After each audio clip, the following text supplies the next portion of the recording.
Pai do Senhor. Podeis assentar, irmãos.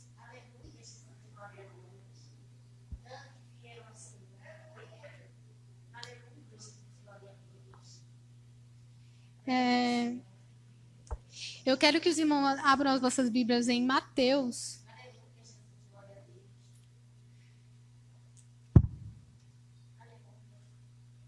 Mateus, versículo 43. Desculpa, gente. É Mateus, capítulo 5 e capítulo 5, versículo 43.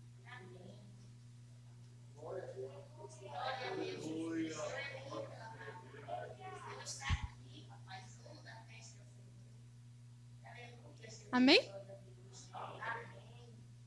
Diz assim: Ouvistes que foi dito: amarás o teu próximo e odiarás o teu inimigo.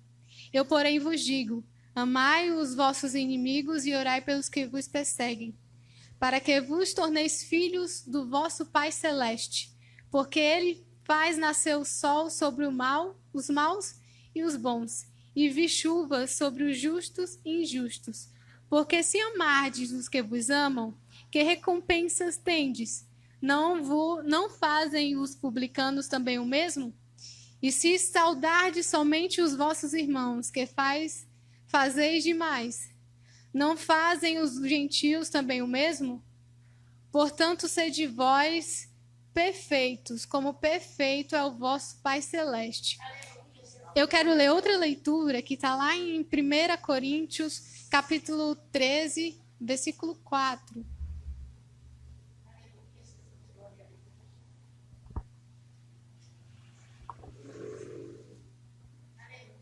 Primeira Coríntios, capítulo 13, versículo 4. Que diz assim: o amor é paciente, é benigno, o amor não arde em ciúmes, não se ufana, nem se ensoberbece, não se conduz inconvenientemente, não procura os seus interesses, não se exaspera,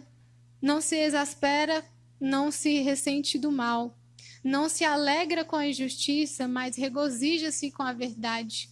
Tudo sofre, tudo crê, tudo espera, tudo suporta. O amor jamais acaba.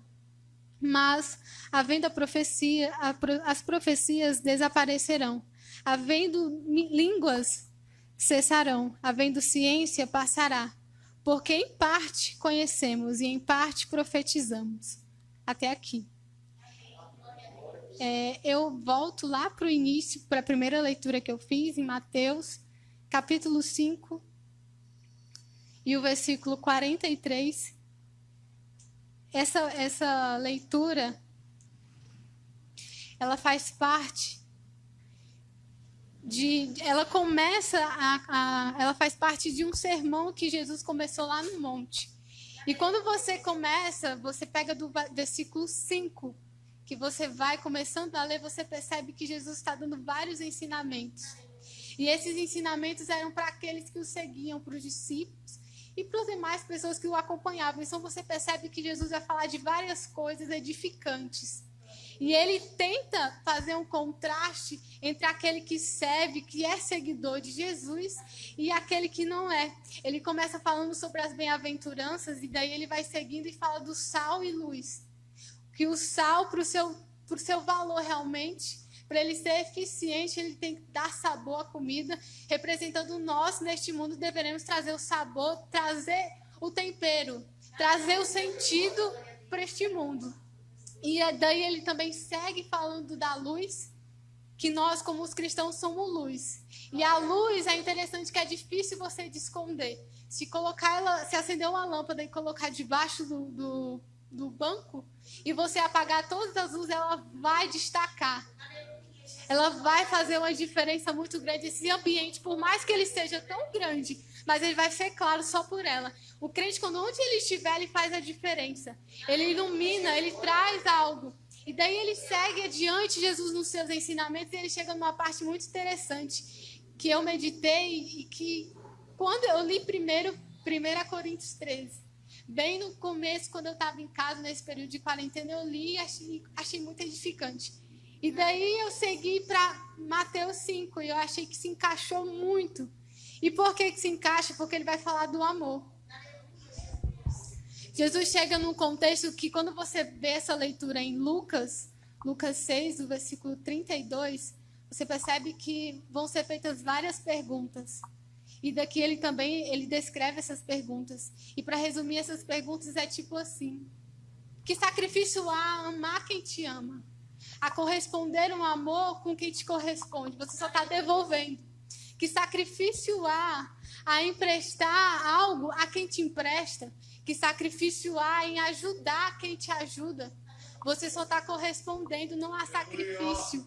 E veja que Jesus queria mostrar aqui para os seus discípulos e para aqueles que o seguiam o sacrifício que ele fez. E já começava aqui sobre o amor. Ele amou de forma incondicional a cada um de nós. E ele não fez diferença. Ele fez o seu sacrifício e foi por todos nós de maneira grandiosa.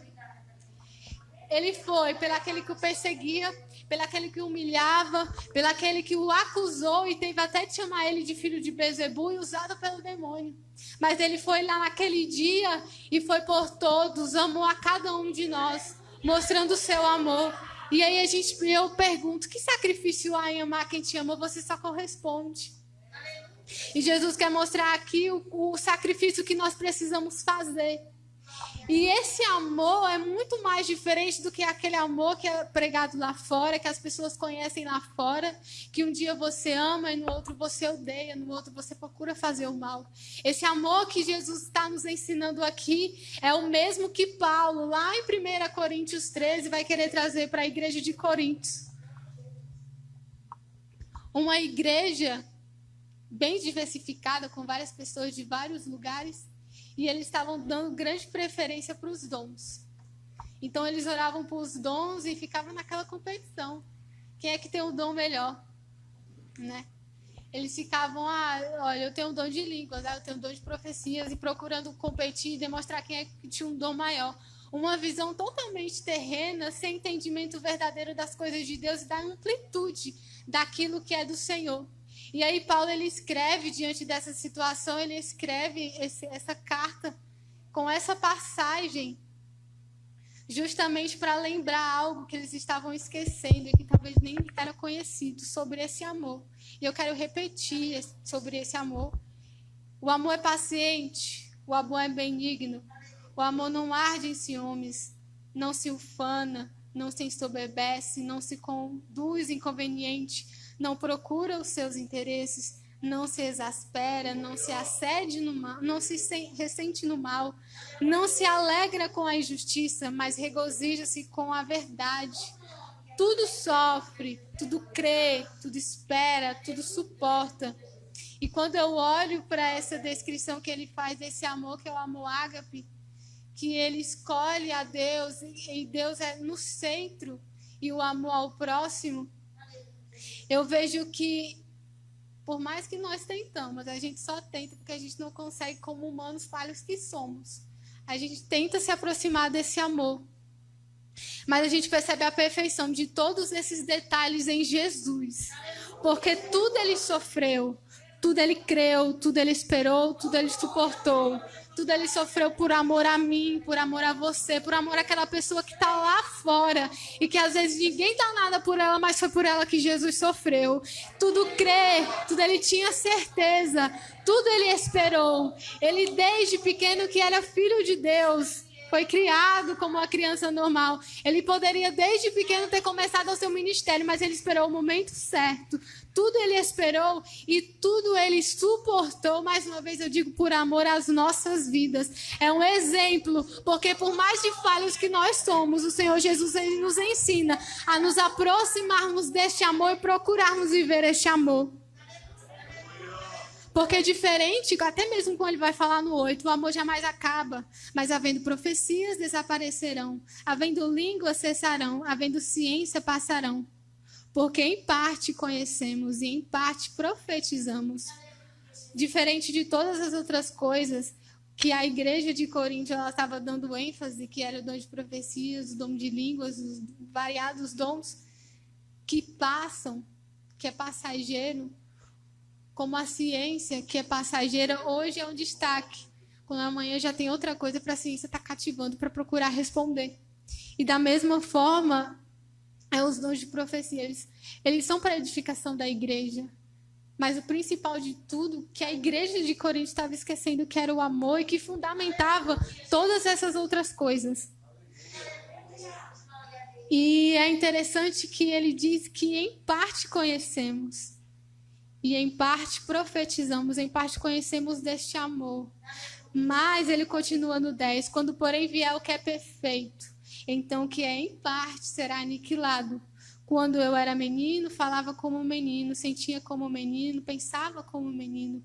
Quando cheguei a ser homem, desisti das coisas próprias de menino. Veja bem, quando vier o que é perfeito, quando aquele dia chegar, as imperfeições e aquilo que muitas vezes nos afasta de Deus, aquilo que nós não conseguimos ter o total compreendimento, será aniquilado.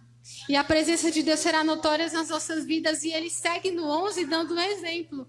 Ele dá um exemplo de uma criança, porque uma criança, a mentalidade dela não é a mesma de um adulto, certo? A criança, quando ela fala, eu vou ter tal profissão, eu vou ser um engenheiro. E ele só pensa em ser engenheiro na construção de prédios. Quando ele chega em adulto, a mentalidade dele já é diferente. Eu vou ser engenheiro, então eu tenho que estudar, eu tenho que fazer faculdade, eu vou precisar dedicar o meu tempo. Então, veja, o entendimento daquilo mudou. Então, é da mesma forma. Nós hoje somos meninos, mas um dia seremos adultos porque estaremos junto com Deus. E o nosso entendimento sobre ele será mais perfeito, será maior. Então, é essa palavra que eu tinha. Eu não sei se eu fui no tempo que o Tiago me deu, mas foi a palavra que o Senhor colocou no meu coração sobre o amor.